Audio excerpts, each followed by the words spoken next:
Hello, I'm Assemblyman Anthony Adams, and I'm pleased to be joined by the President of California State University, Dr. Al Carnig. Dr. Carnig, welcome. Thank you very much. Happy to be here. Oh, it's my pleasure to have you. I was really looking forward to a chance to speak to you about the state budget and specifically how the budget affects Cal State San Bernardino.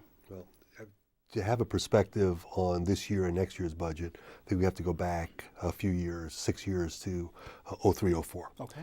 That's where the California economy was limping.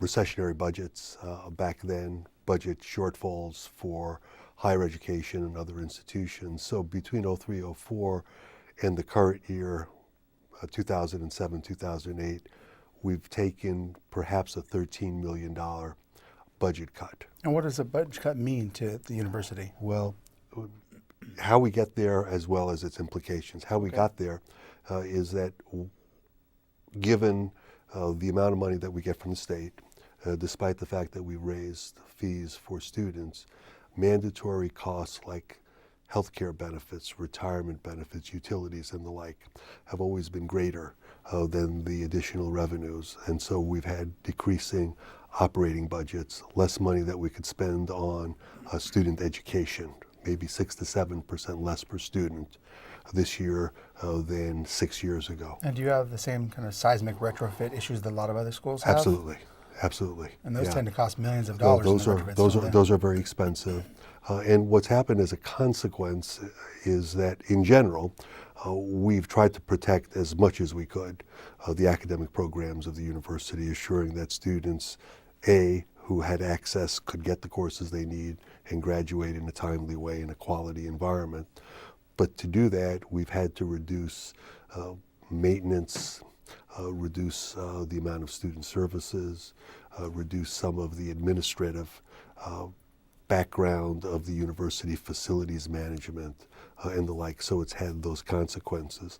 If the predicted budget consequences for the next year unfold, then there'll be much more dramatic impacts. Right, and it's difficult to see how they won't. It looks like we're facing, it could be upwards of $16 billion in deficits that we're trying to close at a time when, frankly, our budget is largely composed of three elements: education, health and human services, and corrections, Right. with the remainder being a very small portion of it. So it's one of those areas where it's almost impossible to not look at as you're trying to close massive deficits. Right. Yeah. I think the things that we need to understand is that we live in an overall ecology, and we will be impacted. There's no question. We just hope that those who make decisions understand the short-term and the long-term consequences. Well, tell me about that. Fact I think I've heard the argument before, but I'd like to hear it again. What is, in your estimation, the long-term damage to the budget cuts that may occur now? Yeah, the long-term damage is not having college graduates. The Inland Empire is almost, I apologize for saying it this way, almost a third world nation when it comes to college attendance and college graduation.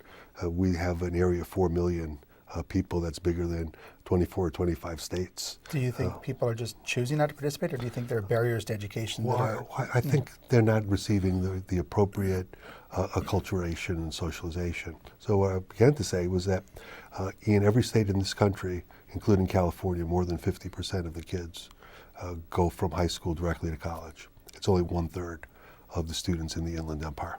No kidding. Yeah. And so we are one of those places where we need more and more higher education. And if we're going to weather the economic storms like this one, we have to have college educated people in much larger numbers and the kinds of jobs that require a college education. And it seems to me, and correct me if I'm wrong, but as the economy progresses towards a more technologically advanced society, we're going to be more dependent upon college-educated people into the workforce. Without question, and as we've all become increasingly global citizens, the competition is no longer with Texas or Florida. It's with a variety of countries abroad. China's and the Indians. Exactly, People like that who for are competing.